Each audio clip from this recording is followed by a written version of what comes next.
Good morning mga kaibon, mga ka-Stanley Boys. So, araw ngayon ng Huwebes, magpo-force fly tayo. Bali nakaraan nagpalipad tayo ng Martes, alas 6. Tapos, Miyerkules, bali alas 7.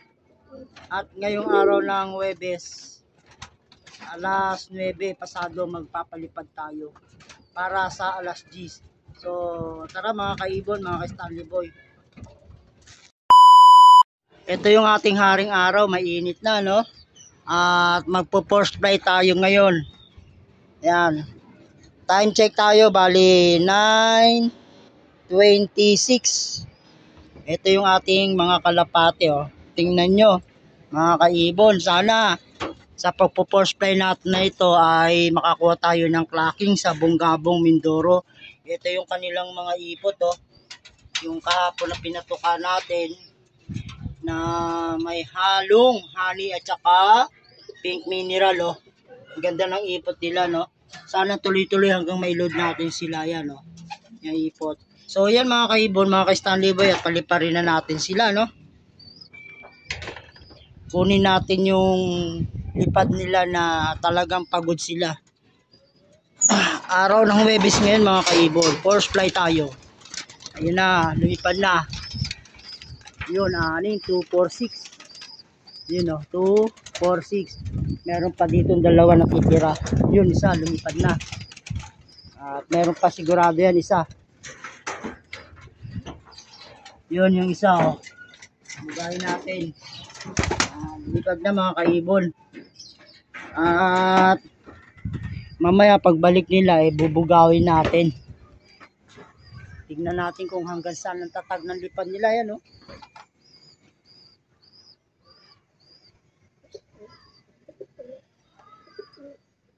So, lumayo mga kaibon. At maya na, ayan, o. Bali 9:28 ang oras. Wala sila, medyo malakas ng hangin. Ayan, o. Medyo tanghali na, maaraw. At doon banda medyo may timang ulap. At dito rin. So, paghanda natin to sa Bungabong, Mindoro, at yung kanilang patuka ngayon ay haluan din uli natin ng honey. Honey mga kaibon. Ayan yung kanilang mga ipot. Lilinisin natin yan para bukas makita natin uli yung kanilang kondisyon. So mga kaibon, mga Stanley Boy, at nandun sila sa malayo, no? Maya na, balikan na lang natin sila pag nandito na at bubugawin natin. At heto na naman yung kanilang patuka mga kaibon, no? Bali, kukuha tayo ng isang takal. Isang takal. Tapos lalagyan natin ng honey. Para pagbalik nila, matuka nila yung honey. So parang nandito na yung ating kalapate, yan, no? Yan, no?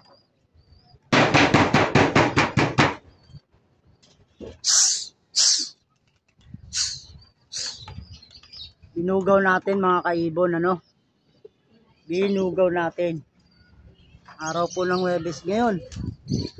Binugaw natin yung ating kalapate. Ayan sila, lumipad uli.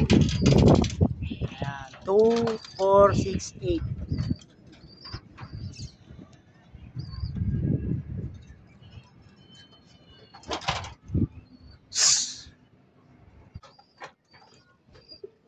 Ito po yung ating pambugaw, oh, walis. Yan naman sila, oh.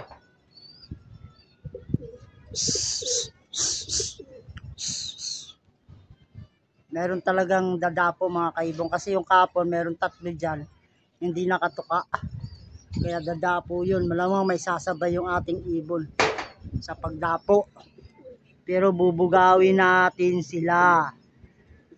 Ano, ayan na naman, oh. Ano,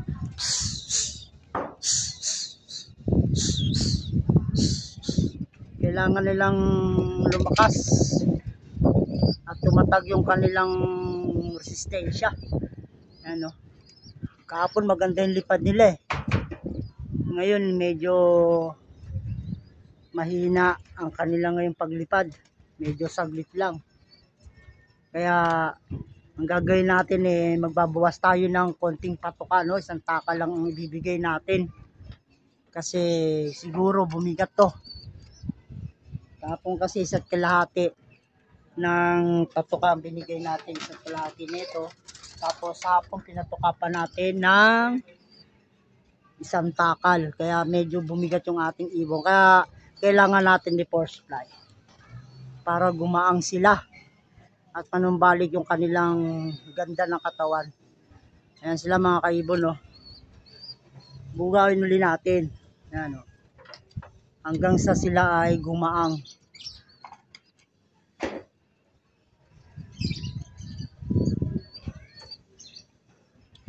Pag hindi natin binugaw yung ating kalapate, dadapo agad yan mga kaibon. Kaya kailangan natin magbugaw. Ayun sila, oh. At kailangan ko rin magbabad sa arawan. Kailangan natin to mga kaibon. Makapag-clock sana tayo ng Bunggabong, Mindoro. Lahat igagawin natin para makapag-clock tayo. Dalawa po yung ating complete clocking dyan na ibon, young bird, at re-entry, no? Malapit-lapit na tayo sa katotohanan ng overallan, mga kaibon. Sana makapag-clock. 3 hagis pa yung ating gagawin. Bali 2 Mindoro, Bunggabong, tapos Rojas, tapos isang Masbate. Kaya gagawin natin ng lahat mga kaibon para lang makapag-clock tayo ng Mindoro. Siyempre kailangan gawin natin lahat para mabigyan tayo ng magandang resulta sa karera. Pag tayo tinamad mga kaibon mag-paranging ng ating kalapate, mahirapan tayong sumabay sa mga magagaling. Ito mga kaibon, oh, force fly ko, walis. So lumayo na sila mga kaibon. At yun, bumalik ulit. Yan, no? Talagang gusto na nilang dumapo pero hindi natin sila padadapuin. 2, 4, 6, 7. Yung 3 dyan na gutom na, yan ang gustong dumapo agad kaya nahahatak pero yun, no? Kahapon yan yung 2 na yan, di yan nakapasok gawa ng busog kahapon yun dumapo na, oh. Yan ang hindi nakatuka kahapon. Kaya dumapo agad, naghanap ng pagkain. Ito dumapo.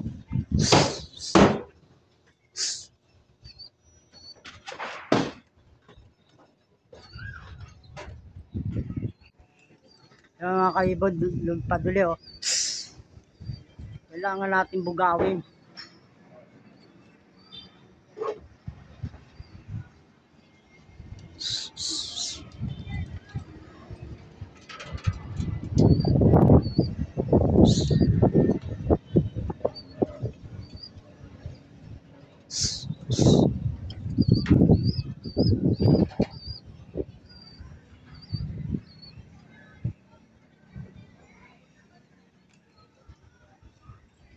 Lumayo ulit mga kaibon, ano?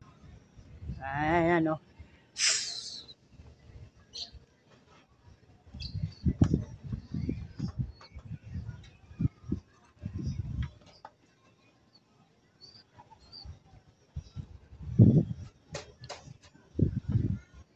Sabog-sabog yung lipad ng mga kalapate. Ayan na.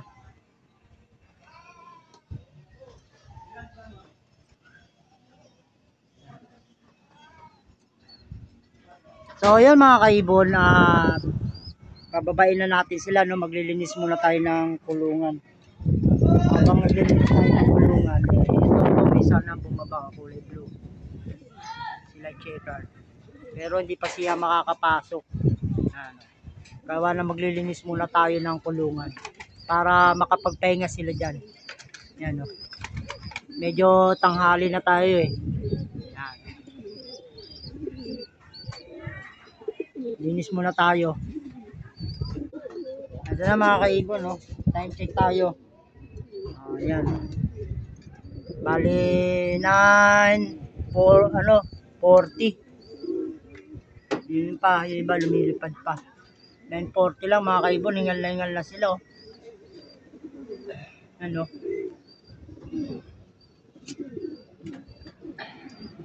At papatakan natin ng yung kanilang patuka.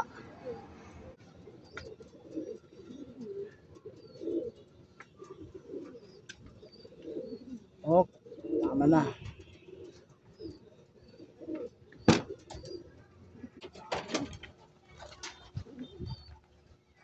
So yan mga kaibon, lagyan na natin yung patuka, oh. May halong honey yan mga kaibon. Tutukay nila yan kagaya kahapon, tinuka nila, naubos din. Tumuka na kayo. At pamaya pa uli kayo makakatuka ng hapon. Bali mga kaibon, ito yung pinagkalaman natin ng honey. Dito eh. Plain water halo niyan.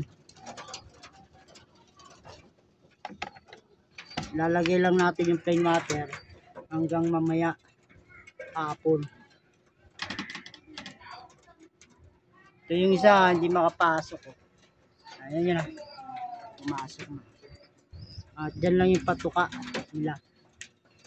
2, 4, 6, 7. Kulang tayo ng isa. Yung kulay, abuhin. So, bali, bababad lang natin yung patuka dyan at aalis na tayo. So, araw ngayon ng Huwebes, honey. Plain water lang ang tubig, yan. Babad natin tubig. So, hanggang dito na lang mga kaibon, mga ka-Stanley Boy. Dyan lang yung patuka nila. Sigurado yan, ubos yan mamaya. At maraming salamat sa panunod ng aking munting video. God bless sa inyong lahat. Bye-bye.